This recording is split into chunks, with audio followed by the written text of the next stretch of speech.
Olá, meu nome é Vanusa, eu sou professora da disciplina O Público e o Privado na Gestão Pública e o nosso curso tem duas unidades. A primeira unidade é sobre a esfera pública e a esfera privada no mundo contemporâneo, na qual nós vamos trabalhar com um texto básico que é do Ricardo Coelho, com o mesmo nome do curso, ou seja, O Público e o Privado na Gestão Pública. Além deste texto básico, nós teremos algumas leituras complementares. No caso dessa primeira unidade, é um texto do Max Weber, Economia e Sociedade, além do texto do Brescia Pereira, que é da Administração Pública Burocrática Gerencial. Além disso, vocês terão alguns links da internet que vocês poderão utilizar e que irá complementar o conteúdo que nós trabalharemos.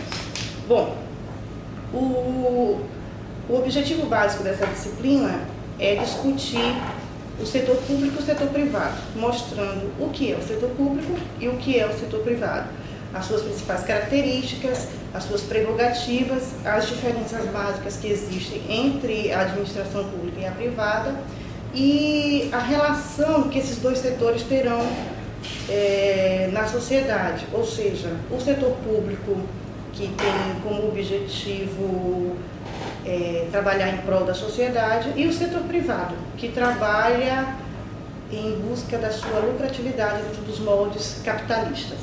Sendo assim, a primeira unidade basicamente será em cima dos conceitos. Vocês terão que diferenciar o que é a esfera pública, o Estado, o que é a esfera privada, que são as empresas capitalistas, como é que as organizações se apresentam dentro de cada um dos setores, ou seja, as empresas no setor público são as organizações ou organizações estatais, que a gente chama de instituições, e no setor privado serão apenas as organizações com fins lucrativos.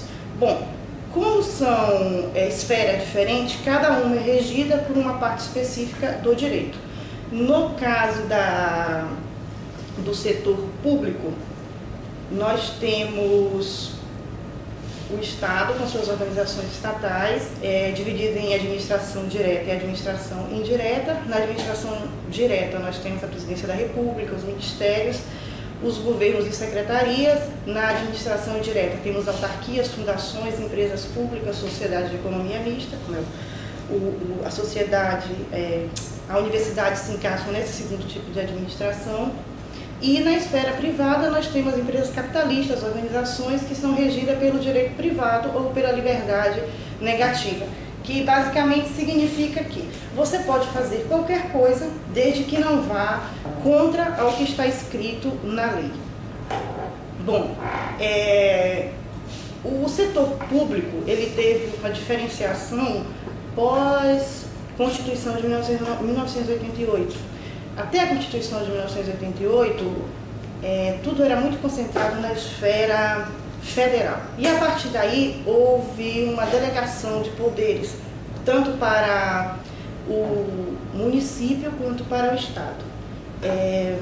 E tanto no município, no Estado ou na estrutura federal, quando a gente compara o público e o privado, o Estado sempre vai ter uma supremacia sobre o setor privado, pelo seguinte: o Estado ele pode agir unilateralmente porque ele age no interesse do setor público, ou seja, é o interesse da sociedade como um todo. Então isso vai ter supremacia sobre o indivíduo, que no caso o setor privado ele age em função do individual ou da lucratividade. E o Estado pode interferir no direito de propriedade, desde que haja uma necessidade pública, uma utilidade pública ou um interesse social sobre isso.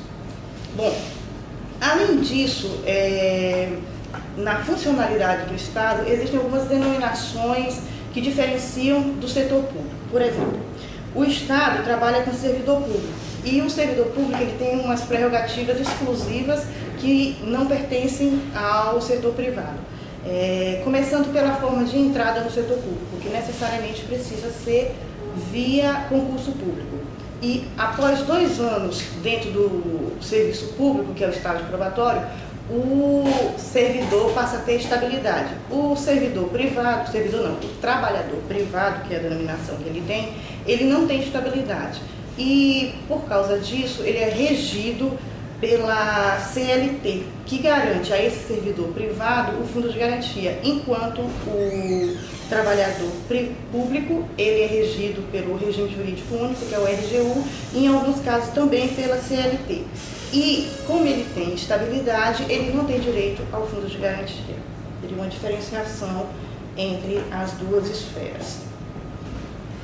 Bom, o setor privado, nós temos os patrões do empregado. Esse patrão, ele é livre para escolher quem ele quiser, no cargo que ele quiser, da forma que ele quiser. E se ele quiser demitir de uma hora para outra, também não tem problema nenhum. Há uma liberdade dos dois lados, tanto do patrão quanto do empregado.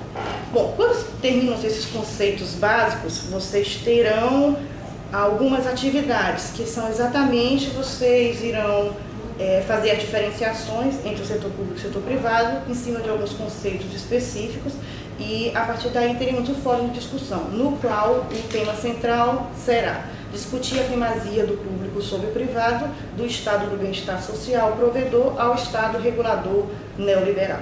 E aí finalizamos a nossa primeira unidade.